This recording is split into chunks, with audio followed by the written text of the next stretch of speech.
Hello everyone and welcome back to my channel.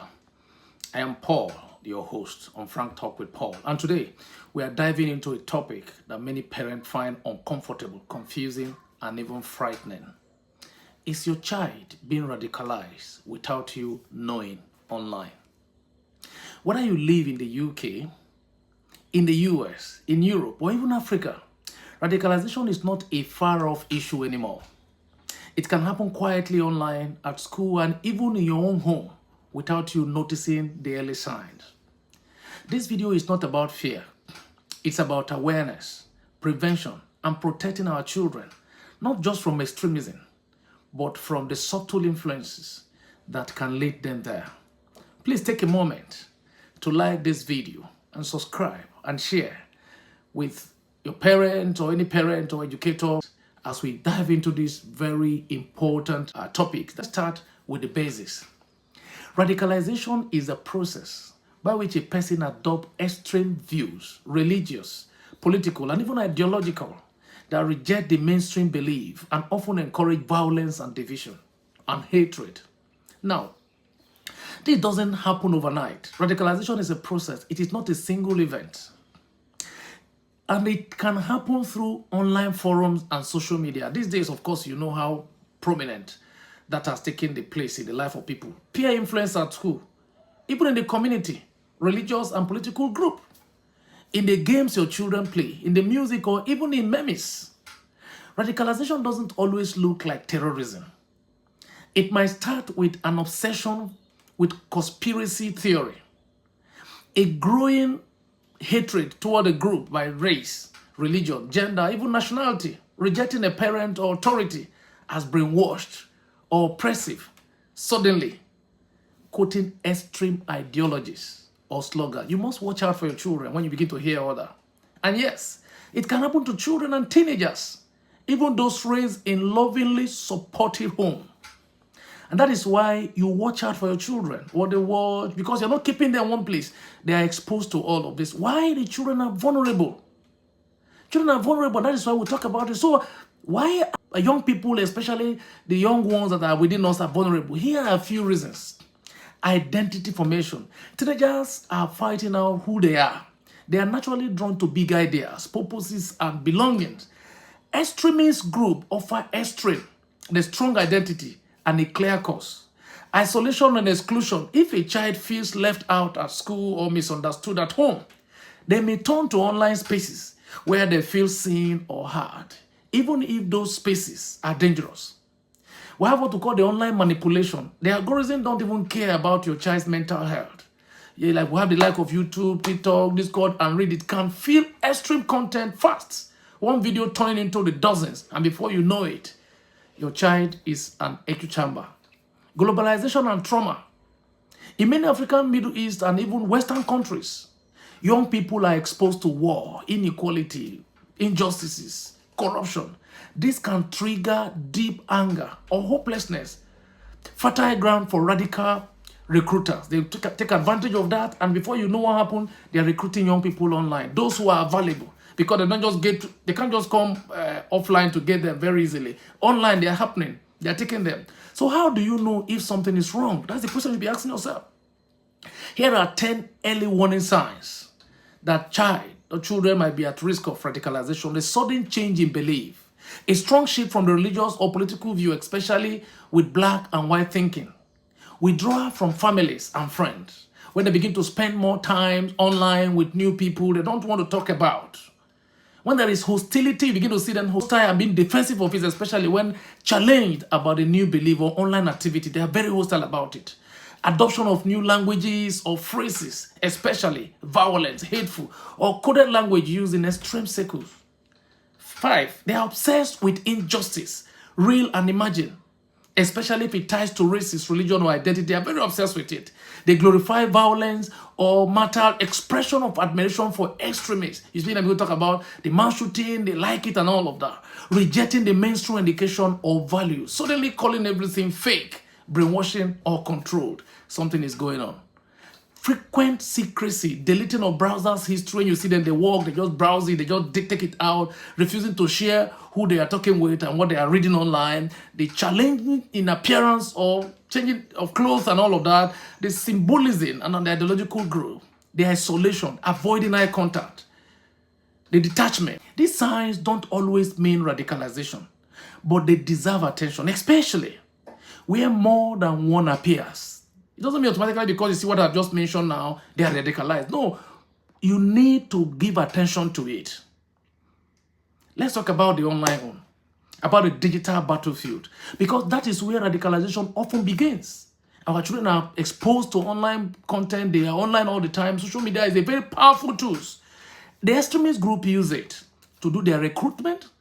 They do through the messages, the friends requests, the hidden chat groups. They influence through videos, the memes, and the emotional storytelling. Isolate by making children distrust their parents. That's the first thing they make them to distrust you. The teachers and government, they manipulate with misinformation.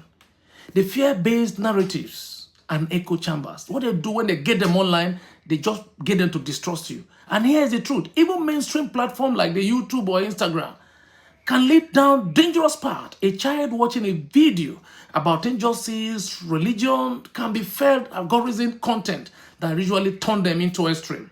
Parent, if you don't know what apps your children is using, who they are talking to, and why they are what they are consuming, you are in the dark. Online radicalization is silent, invisible, and very fast. It can destroy life. It can take your kid gradually under your nose, and before you know what happened, everything is gone. You must stick to this. You must be watchful. You must be intentional in what to do. Now let's break down this by region, because radicalization looks different depending on where you are. For instance, if you are in the UK or you are in the US, there's a different way the recruiters go about it in the West. There is a rising concern over far-right extremists, far fueled by racism, nationalism, and conspiracy theory. There's also Islamic radicalization, which can target isolated Muslim youth feeling alienated by the system. Online groups like Incel, communities, white nationalist forums, or anti-government movements are growing. What about in Africa? It doesn't happen in the West alone. It happens in Africa, for instance. In countries like Nigeria, Somalia are part of Kenya, and the Sahel, radicalization often comes from militant groups like the Boko Harams, the Al-Shabaab. They target vulnerable youths, offer food, money, and false sense of purpose. But even urban African teens, through TikTok, the Telegram, can be influenced by global extremist ideologists. The sheer factor are globally, and that happens everywhere. The distrust of institutions, the identity crisis, the economic hardship, the kind of thing that is going on, the online exposure, lack of supervision and guidance. No matter where you are, the risk is real, and we must stop thinking, not my child. Because if you say it's not my child, that is good to be positive, but that alone is not enough to keep them away. And how do you respond as a parent? That is the more important thing. We're doing all of this video talking to you so that we'll be able to work together and prevent the children. Now let's talk about solution, not about all that has happened. Number one, I've always said that if you listen to my previous video, build trust and communication. Let them trust you. Create an environment where your children can speak freely without fear. If they sense judgment, they will shut down. Ask open questions like, what are your thoughts on that? What do you think about this idea? Why does the matter involve you? Be involved online. Know what app they are using. Set boundaries. Use parental control. But more importantly, talk about digital safety. Don't just spy. Engage with them. Speak with them about it. Teach critical thinking. Let the child or young person, whoever is under you, understand what it means to be critical about it. Help your child. Evaluate information. Ask questions. Who is behind this video? What is their motive? Does this sound balanced or extreme? Discuss with them. They are very intelligent. They are ready to open conversation with you. Model empathy and tolerance. Children morals more than what they see. Avoid hateful speech at home, whether it is political, religious, or racial. You set the tone for what is normal for them. Avoid all of that. Then get help very early. It's important. If you are a woman out there, in the UK, in the US, anywhere you are, prevent strategy. In the US, local community groups and counselors can help. In Africa, reach out to schools, religious leaders, or local NGOs. This isn't about punishing your child. It's about protecting them before it is too late. Because the hawk out there, they are destroying lives. And the moment your child becomes radicalized, it's very difficult to get them out, to pull them out. But right now, you can do something about it. Let's look at some few stories about the likelihood that they've been happening. Too many parents have said, I had no idea until it was late. I hope that doesn't become your own case. A 15-year-old in the UK jailed for plotting a terror attack. A teenage girl in the US recruited by extreme group through Instagram. Some boys in Nigeria are recruited to carry out guns for terrorism at age 13. Radicalization steals futures. It breaks families. But it can be stopped with awareness, vigilance, and your commitment. When you do all of that, I can assure you that you can help your children out of it. It is a very, very serious issue. If you don't do it and it gets to your point where they're radicalized, taking them out will be very difficult. Let's wrap it up. It is real as anything, and as young people have been taken out. But the first line of defense is you. The parents, the teacher, the caregiver, whoever you are that has the authority over these children, you're the first line of defense for them. Stay involved, stay informed, and most importantly, stay connected with your child. The more you know, the safer they are. If you don't know and you're ignorant of it because you don't want to help yourself, you're giving attention to that thing, then if you find that this video helpful to you, and that you have been able to open your eyes to some things, please, I enjoy you to share to other group of persons, share to friends, share to families, and let's get together and what we can do together to help these children. Because it is a lot difficult, very difficult to help when they can already radicalize. But at the point where you are right now, if they've not been radicalized and you are informed sufficiently, just as I've just given information now, you can help these children out of it. They can quickly be assisted and be helped rather than allowing them to get into the hand of these radicalist extremists, and they will destroy your children at last. And when one is radicalized successfully and they get into the family, it's a very difficult task to take them out of it, because before you know what happened, they destroy the home and they become the enemy of the society. I hope that this has helped you. Join us in our next video. Thank you and have a nice time.